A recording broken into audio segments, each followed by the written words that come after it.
red flags in relationships. In my counseling experience, now I don't do counseling anymore, but when I used to be active as a counselor, I discovered that yes, there may be problems in a relationship, but there were always signs that the people disregarded.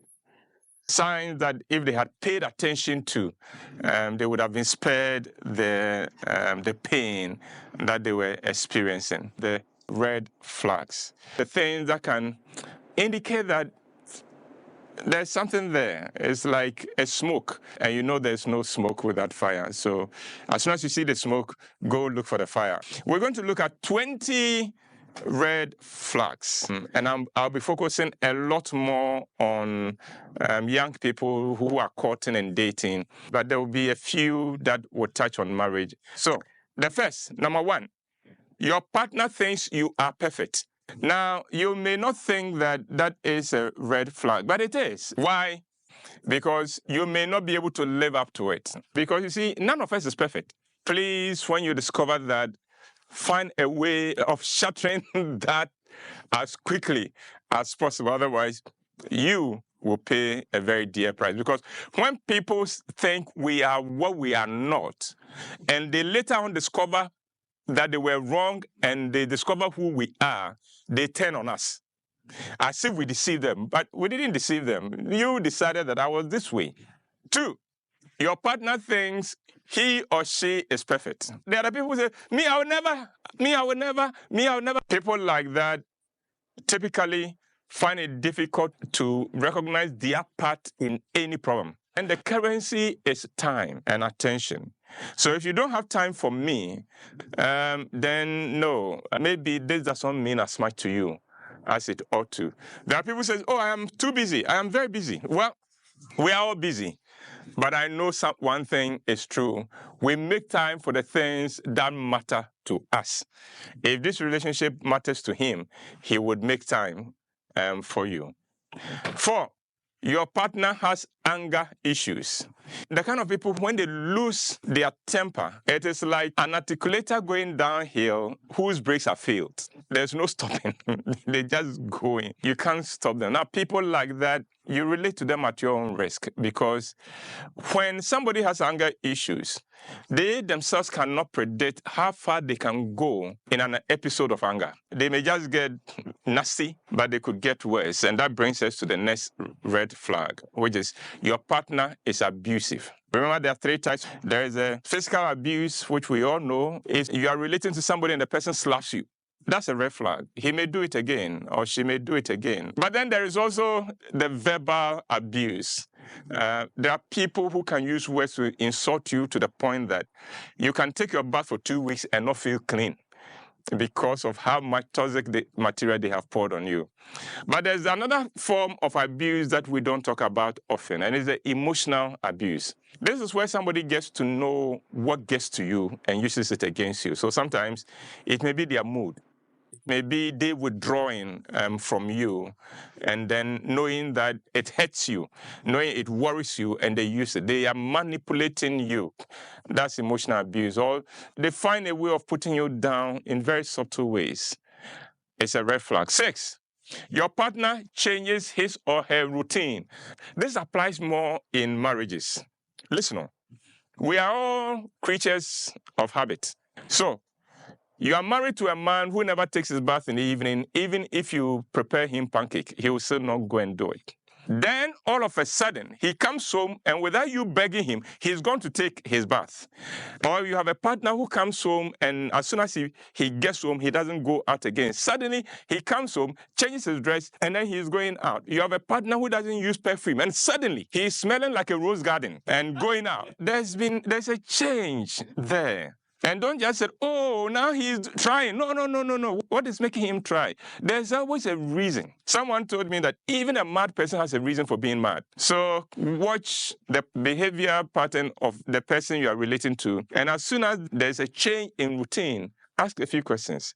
7, your partner has a terrible relationship with his or her parents and or siblings. When you're relating to somebody who doesn't have good relationship with the parents, don't make justifications for him or for her. Don't say, oh, his father is troublesome, his mother is troublesome. No. That is his mother.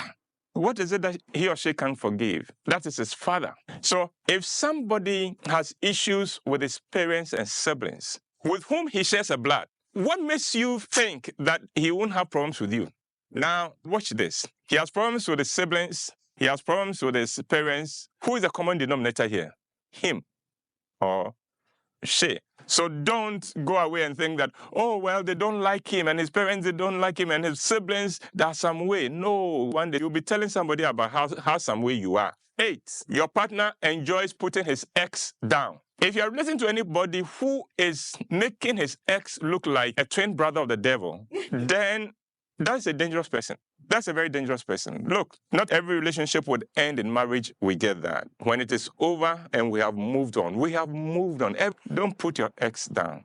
And when you are listening to somebody putting his ex down, remember, one day you may also be ex. And it will be you he is putting down. Flag. 9, you have very different religious beliefs.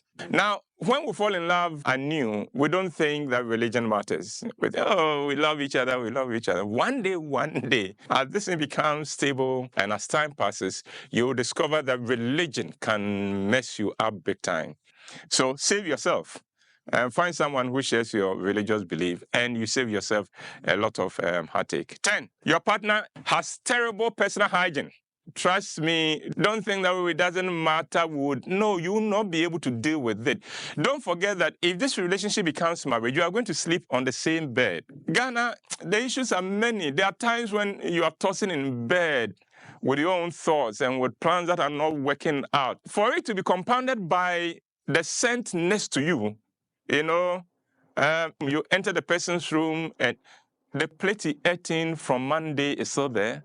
You go to the kitchen, the sink is crying to you, or you enter his hall and his socks are lying there, shoes are here, and things like that. Please, don't say that, when we marry, I will change him. You will not be able to change him. Trust me, if he can be changed in that respect, his mother would have succeeded, and the mother hasn't succeeded, and has given up. 11, your partner lies about even little insignificant things. That's a red flag. The person has no reason to lie about this and yet chooses to lie about it. That is bad. 12, your partner has no respect for the opposite sex.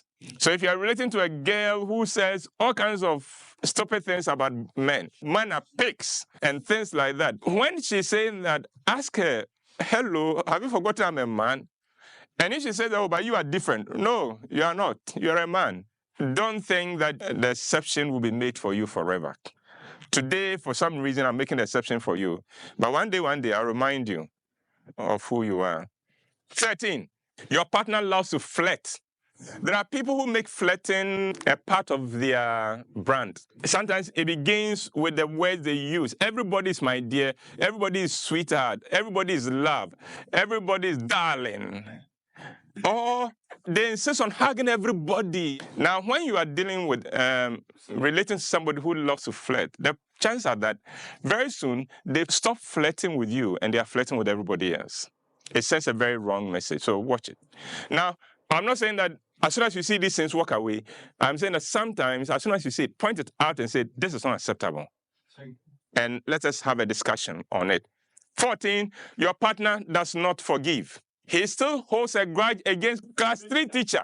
Be careful, because dealing with people who can't forgive is dangerous. 15, your partner is secretive, especially with his or her phone. I'm suspicious of anybody who, even when they are going to the washroom, will take their phone. What are you going to do with it? They have a password and double password over it. They never put their phone down. And as soon as you tie their phone, give me my phone. If your partner is too secretive, watch it. Because there's somebody you may never get to know fully. 16, your partner is insecure and jealous.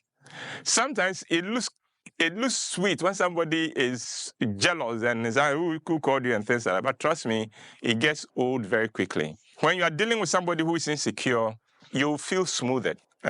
It's very limiting. 17, your partner does not respect himself or herself. If you're dealing with someone who doesn't have any respect for himself, he will not have respect for you. When people show disrespect for other people, it is because they don't respect themselves. That's where it comes from. So watch it. This is a person who, in public, does not care Does not care how he dresses and comes out. Does not care what he says in town. At a party, would heap his plates to the point that everybody's embarrassed for him. You've got to be careful. 18, your partner has no one to hold him to account. We all need somebody who can call us and say, hey, you come here. What kind of nonsense do I hear you doing? If your partner doesn't have anybody who can dare call him and to book, that is a disaster waiting to happen. And 19, your partner is rushing the relationship. I met you at a party. I gave you a lift home. We hit it off well. A week later, you are asking me to come home and meet your people, your parents. And then you're asking, how soon are we going to get married? What date? And things like that. No, you are rushing the relationship. Why are you rushing it? When people are rushing the relationship, they have something they are covering. They want this to be a done deal so quickly before you discover the thing that will put you off. And finally, 20, you had sex too early in the relationship. Now, this is what sex does. As soon as sex comes in, me, the man, I've got what I want. This relationship is already too old. I am looking for something new. On the other hand, the woman thinks I've made the biggest commitment possible by giving you myself. I now have some rights. You belong to me, and this relationship is going somewhere. Meanwhile, I am checking out, but she has checked in. You see how it results in confusion. So unless you just want to have fun and move on, but if you want this to go somewhere, no, you can't afford to have sex too early in the relationship. So those are 20 red flags in a love relationship. Kindly subscribe to my channel and click on the bell button. Thank you.